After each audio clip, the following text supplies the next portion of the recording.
पुरानी हवेली का साया। रात के करीब 12 बज रहे थे। आर्यन अपने पुश्तैनी गांव की उस पुरानी हवेली में अकेला था जिसे सालों से बंद रखा गया था। गांव वाले कहते थे कि सूरज ढलने के बाद इस हवेली के अंदर जाने वाला कभी वापस नहीं आता, लेकिन आर्यन इन बातों को महज अंधविश्वास मानता था। हवेली के अंदर धूल की एक मोटी परत जमी थी और हवा में एक अजीब सीसन भरी महक थी।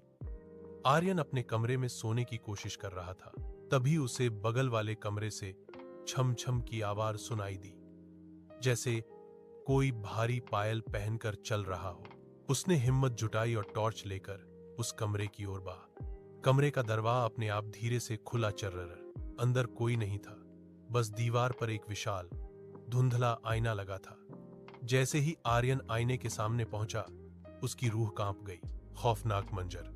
आईने में उसे अपनी परछाई तो दिख रही थी, लेकिन वह परछाई वह नहीं कर रही थी जो आर्यन कर रहा था। आर्यन चुपचाप खड़ा था, लेकिन आईने के अंदर वाली परछाई धीरे धीरे मुस्कुरा रही थी। देखते ही देखते आईने वाली परछाई ने अपना हाथ बाहर निकाला और आर्यन का गला पकने के लिए बनने लगी। आर्यन पीछे हटा, लेकिन कमरे का दरवाजा अब अंदर से बंद हो चुका था।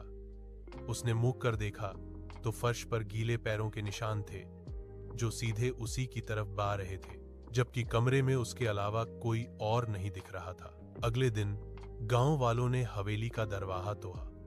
हवेली खाली थी, बस उस भय आईने पर एक खून से सना हाथ का निशान था और आर्यन का कहीं कोई अता पता नहीं था।